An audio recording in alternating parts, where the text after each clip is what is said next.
Sobrang baba ni Oo. baby. Talaga ganyan lang ako sa labasan ng anek. Oo. Ganyan lang, ganyan lang. Paggising ko, napapauha na ako. Twinkle, Sasabihin ko, twinkle. Mami, gatas! Gusto dumede Gusto pala dumede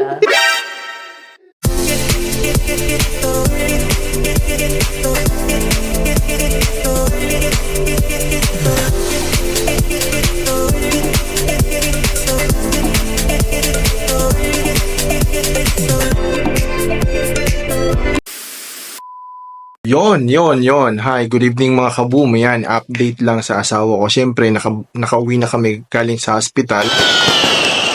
And siyempre, dahil bawal siyang umakyat-akit sa hagdanan, ginawan ko siya ng improvised na higaan. Dito kami sa baba. And siyempre, sabi niya, gusto niya ma-feel niya parang siya nagka-camping. So, tingnan niyo kung anong ginawa kong setup para sa kanya. Wait lang, ha? Yan, so yan, mga kaboom, yan. O, diba? Inaamoy-amoy pa niya ang kilikili niya, oh. And syempre, dapat laging kasama ang assistant, oh, di ba? Tulog na naman ang assistant, oh, yan. Kulang pa nga ng bubong Di ba? Kulang ng 10. So, yan mga kaboom, yan. Ito yung setup namin dalawa. So, yung upuan, ginawa lang namin, pinagdugtong-dugtong ko lang. Syempre, kaya sa bumili kami ng bagong kama. Wala na kaming space. Ingay-ingay na, antok naman ako. Ay, naantok na daw ang buntis. So, saan baby ko? Ha? Gutom na naman. Tapos, syempre, dahil... Gusto ko ng Na, takoyaki na may cinnamon, na may mangga. takoyaki na may cinnamon na may mangga? Ganitong oras? Yan, laging ganyan yan. Minsan, naku, wala nga rin oras. Kailangan ko pa lumabas, di ba?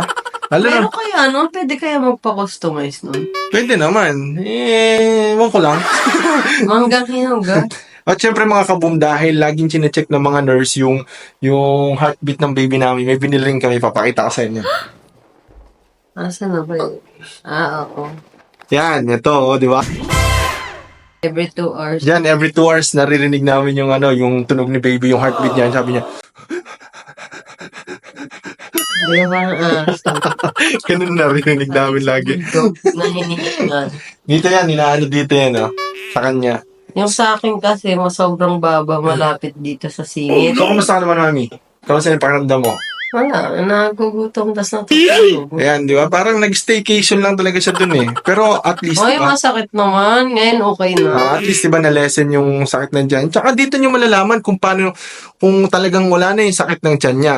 May ipapakita ko sa inyong video kung ano talaga yung pinagagawa nitong kapatid niya at tsaka siya. Tingnan nyo, i-play ko. Wait. Bakit? Kasi bawal tumayo. Hello guys, yung kalokohan. Gusto niya basahin yung book niya. Tingnan mo yung gamit namin, malte. Ang tabo.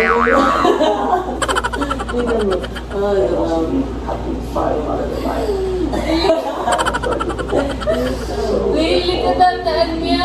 Tingnan mo kayo.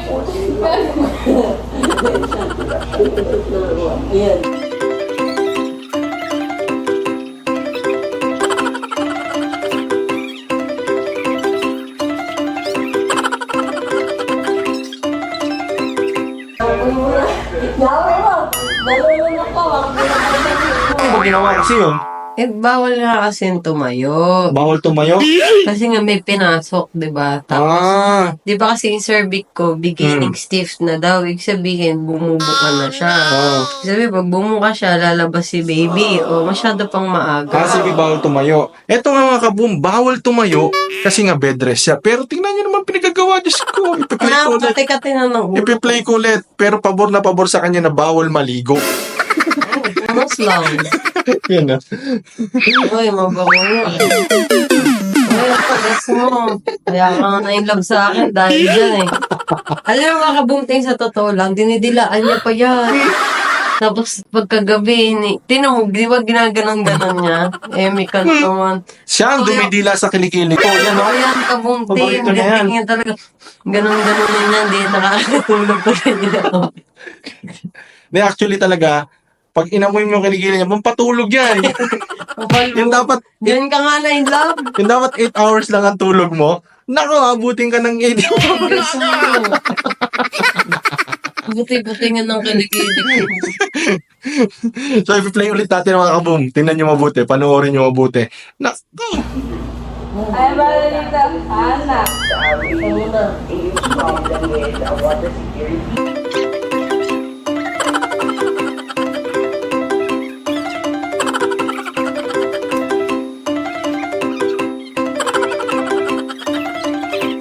Wait lang, malaw pa konti. Kaya mo mawala ang bagong tubig. Ano na ba? Sinigaw. Tatapos ko muna.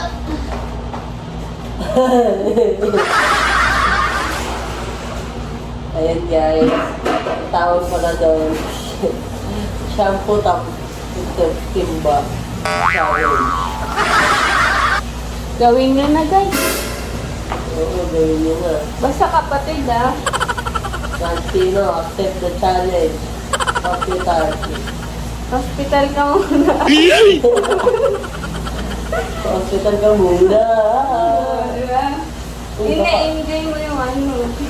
Ba't ka magpapaka-stress sa hospital? Mahati ka lang.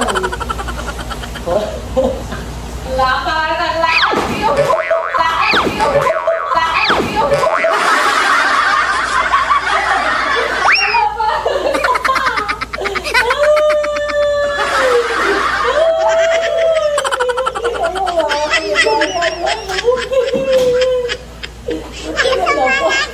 Ay, oo nga no. Dito Nasisipan nga.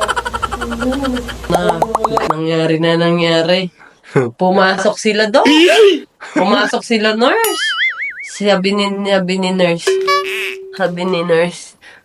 Sabi ni Doc, what's happening here? Sabi ni nurse. Shock na lang si nurse. Di na nagsalita. Kasi nagulat na Paano nakaganon. paano mo ano, nurse? Sabi ni nurse. Hindi na siya nagsalita. Ganyan din kalaki yung mata. Ang laki talaga, lumabas sa kilay. Kaya kami ni Ira, katulala na lang ganun eh. Opo, Dok. So yun mga kaboom, nakita nyo naman yung video, di ba? Naku, muntik pa nga mauntog. Dahil sa kalokohan ng mag-ate na to, ay, ewan ko.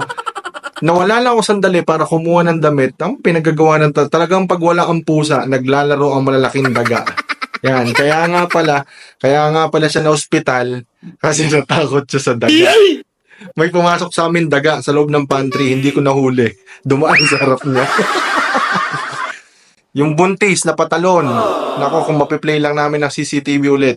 Nagulat ako, yung buntis. Napunta sa ibabaw ng upuan. Oo. Alam mo, nag-teleport. Sabi ko nga sa kanya, daga lang naman yan eh. Ang daga, nakaka-trauma kaya. Oo, katrauma. Galing kasi sa labas yung daga. Oo. Pumasok, nagutom siguro. Ako. Baka naman kasi gusto na makipagkaibigan sa'yo.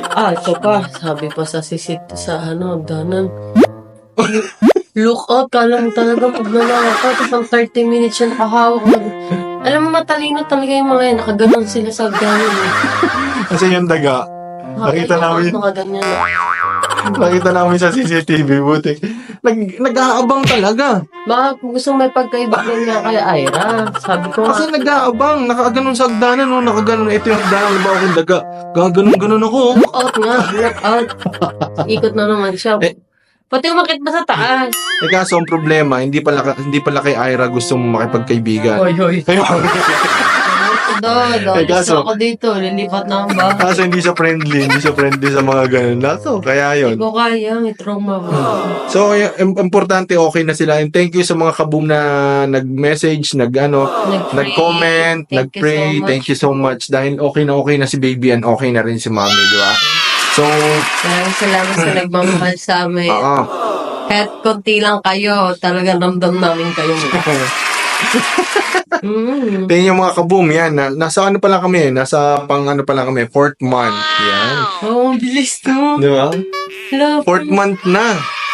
Pero parang naglilihi pa rin. Ang dami pa rin gusto. Tingnan, comment Eh, nyo nga. syempre, kailan lang naman natin nalaman, ano na pala ako, ilang buwan na, di ba? Kaya, Mga kaboom, i-comment nyo nga sa baba. late na natin. Kayong yung mga mister dyan at yung mga lalaking na experience nung naglilihi yung mga misis Oo, niyo. basahin natin. Comment nyo nga dyan sa baba kung ano pa na-experience yung nakakatawa talaga. Ay mga ka-boom team, comment nyo dyan kung ano yung experience yung kakaiba sa journey ng pregnancy, lalo yung mga mister at si Mrs. Siyempre, dapat iba yun. Okay? Sa akin talagang dami ko imposible na alam mo yung minsan, mag-workout na lang Ano ako. ba, magre-reklamo ka ba? Hindi. Mag-workout na lang ako. Sabihin pa niyo, bihis na ako, di mo, wala na akong time. Hindi, nagugutom ako. Ay, bigla nga akong nagutom eh. Di ba? Tapos ganun. Ay, minsan alanganing oras, 2:00 ng madaling araw. Tulog na ako, magigising pa. Gutom daw siya. Ito matindi, di ba kalimutan ni Mama Telma? Alin? Ay ko, Mama, baka may kilala po kayo nagtatanim ng talbos ng kamote. Oh. Puntahan po natin. Sabi niya, bakit? Bumili ka na lang sa palengke. Ayoko po, gusto ko po bagong pitas. Nakikita kong pinipitas kahit ako po magpitas, kahit kayo po magpitas. Ganun po gusto ko yan sa sardinas. Sardinas, tapos pagkaluto, hindi na makinain. Hindi nga natin napuntahan yung talbos hanggang ngayon. Kinikrib ko pa. Ano yung nasa rep? Ano yun? Wala. Talbos ng ano yun? Walang talbos yun. Pechay lang yun. Nabili ko dyan kay kuya. Nag-aalok. Ah, pechay. Eh, gusto ko kamote. Diyan. Bagong bracelet. Yung mga, ito, hindi pa niya tinatanggal. Hindi nga kasi matanggal. Remembrance daw. Kailangan ginugunting. Yung mga nanay dyan na experience maglihi, ng mga nabuntis na nanay, ano pa bang may experience namin, ano pa bang may experience namin sa pagbubuntis ng misis ko? Ano pa bang dapat niyang ingatan? Tayo eh. Dapat niyang gawin? Yung pagpapahilot, sabi, marami rin nagsasabi, hilutin nga daw eh. Sobrang baba ni Oo. baby. Talaga ganyan lang sa labasan ng anek. Oo. Ganyan lang. Imagine mo, Kaya nga 2 to 3 inch lang, lalabas na siya. Kaya nga. Ang baba niya talaga, sobra dito siya. Oo. Sobra. Kaya yun, mga kaboom, nako, talagang lagi namin pinagpe-pray pa rin na talagang maging okay siya. Umangat na siya. Umangat na siya dito dapat. Kasi yung baba talaga. Sobrang Wala baba. bang 3 inch, no? Pag pinapahanap ko yung heartbeat niya, nandito talaga sa may sa may baba talaga, sa may puson. Mababa pa Oo, sa dapat aangat siya eh. Kaya sabi ko lagi kong kinakausap na may nakapagsabi sa akin, kausapin daw yung baby. Ewan ko kung comment nyo nga dyan sa baba kung talagang totoo yung ganun. Pero lagi ko pa rin kinakausap, wala namang masama subukan eh. So, yun. And thank you so much sa inyo. Ano kami? Okay. Hindi mo alam, mag-game mo na dito. At hindi itong buntis na to, di ba? Ayun! Nagsurog tuloy. Ayan, yung nakakapagtakang ginagawa niya. Hello. Nakakuha siya ng paper cup. Sabi mo. Tapos, pati ako dinadamay. Makaka-relax kayo. May naririnig daw siyang nakaka-relax. Ayun o, parang ka nasa ocean. Mami, baka hindi na sintomas ang pagbubuntis yan. Ocean deep. Baka hindi na, The feeling. Diba? baka hindi na sa pagbubuntis yan, ha? Baka kailangan na natin paggamot. Hindi nakaka-relax. Sa ibang hospital na yata kita kailangan na. Ito, tingnan mo na, durog tuloy. Kasalanan mo. Durog-durog na nga. Diba? Kung napanood niyo yung SpongeBob dati, ang may wagang imahinasyon. Hindi nakaka-relax talaga siya. Ha? Wala na. Tigilan mo yan. Tapos minsan nagpapatugtog pa yan sa buong magdamag. Yung mga sounds ng baby, kasi talagang okay daw yun eh. Kaso nga lang, ang problema, pati ako tinatanghali ng gising sa sobrang lakas. Pag gising ko, napapauha na ako. Sasabihin ko, Mami, gatas! Gusto dumede Gusto pala dumede Patayin mo na nga yan. Okay na nga, bye-bye. Thank you so much, mga kabungong. Gawin na natin. Wala ka pang bayad, huwag kang mayakak sa akin. Ayoko. Hindi ka na, gawin na natin. Ayoko. Pinagbabawal na teknik. Ano ba kabung, pagbibigyan ba natin itong mga to? Pagbigyan na ba natin? Uy, ilang po na ako nagtitiis. Teka, patayin mo na natin yung huwag kang makulit. Ari. Aray, sorry. Yan na. Mami, huwag Halika na. mong kulitin, mami. Ayoko. Asin mo naman eh. Grabe ka.